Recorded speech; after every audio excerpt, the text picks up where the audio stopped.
मैं तो उत्ते बैठी मैनू आंधी आ तेन वाटा दवावा भाई तो पत्ती लाना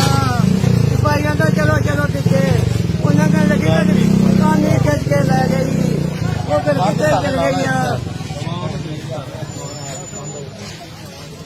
इतने लै गई चले गई जिन्हें भी खिंची हो इतने लेना खिंच के कंन तोड़ गई खिंच के कंन तोड़ गई बड़ी जंगी भाई की हो गई